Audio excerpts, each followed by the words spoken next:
guys, welcome back to my channel. If you haven't been new here, my name is Jess. Welcome to day 4 of 7 days of top 7. I am really excited as always. I know you guys probably saw yesterday's video or the couple of videos before. If you haven't, you can find those on my channel if you're just now tuning in. And as always, I will list G's original video down below if you guys are wanting to participate or if you'd like to go and watch her videos as well. I am loving these prompts and I'm really excited for today's prompt. It is creative worlds, and I'm really excited for that because as much as I am a character lover, I love characters. They are one of the most important parts to me. I tend to like an even 50-50 split, but I've been leaning more towards characters recently, so I'm really excited to talk about my favorite worlds in books, and I hope you guys enjoy this video, and let's go ahead and just get started. My number one favorite world in a book ever is not a pleasant place, but it will always be my favorite place. It is the world within the Dark Tower series, both Our World and the world within the Line. I just adore it. I love the characters that are in the world. I love the setting for the world. It's kind of like a western-y world, which is interesting because I don't really read westerns. I'm not really a western fan, but I absolutely adored it. I think that it was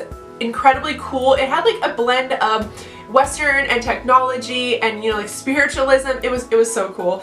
There are a lot of really great things in that book. If you've not read them, I definitely would. I would skip the Gunslinger, the original book, because I don't really think that it brings anything to the story. I think that reading the second book, you can get a lot of that information anyway, and it's a lot less garbled, but I really enjoyed that world. It is definitely my most favorite. And who would I be if I didn't talk about Harry Potter? Obviously, I adore Harry Potter. I know that it's set in Our World technically, but I really like the setting for like Hogwarts and the world that they live in, like the Ministry of Magic and things like that. If I could live anywhere, it would probably be there. Hopefully, I wouldn't be a muggle. Hopefully, I would have some sort of magic, but I'm not going to go into in depth, obviously, on why I love Harry Potter, but who would I be if I didn't reference their world?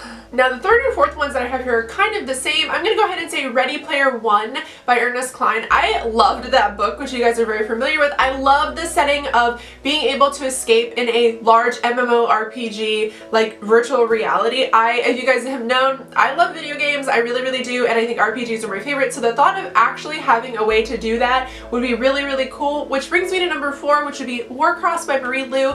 I would love to live in that world as well. The difference being with Warcross, I think that it is a more simplified version, the fact that you're able to just put on glasses and walk around, but also that it has an overlay of the world that you actually live in. That is the big difference between Ready Player One and Warcross. Warcross is more of a, when you put on the glasses, you can see like an overlay of that world on your world, and I think that's really cool. But obviously in Ready Player One, it's like you are transported, you sit in a machine, you're transported into the world. So I really like the aspect that Warcross blends both worlds together. I really enjoy that. So definitely those two were, definitely for the technology, those two. This next one is kind of just a general place, not necessarily one particular to any book, and it would be Derry, Maine. Now, I realize that a lot of really screwed up things happen in Derry, Maine, but honestly, I really want to live there. It is the most used setting for Stephen King books. Obviously, not all of them are, but I just really enjoy it. It's a very nostalgic place to me. It feels a lot like home, even though there are obviously like killer clowns and people that sell you really terrible things from their storefronts, and you know, I really enjoy that world though. I would love to live in Derry, Maine. Even though it's completely fictional, I would still really like to live there, despite just minus maybe all of the bad shit that happens. I'm trying to convince my husband to actually just pick up and move to Maine, but we'll see if that ever actually happens. Now the next world I'm going to talk about is actually technically Our World, but it's still one that I would really like to experience. I would love to live in the setting of Jurassic Park, not necessarily like where they actually are when Jurassic Park happens, but I would love to live in a world where dinosaurs actually existed. I don't have any like dinosaur-centered books on hand here, but I really would love to live in a world where people have engineered dinosaurs to re-exist. I used to want to be like one of those people, I don't know if it's an archaeologist or an anthropologist, those people that dig up dinosaur bones. That's what I used to want to do when I was little, so I have a very strong love for dinosaurs and anything like science-y, and I would absolutely adore to live there. I don't want to get eaten though, so maybe just like I would like to be one of those people that's like outside of the world, like watching it happen kind of thing, but I just adore dinosaurs and I think it would be really cool to see them like alive and kicking. And I've spoken about this book a lot on my channel, but honestly, I can't not talk about it. It would be The Rainwild Chronicles by Robin Hobb.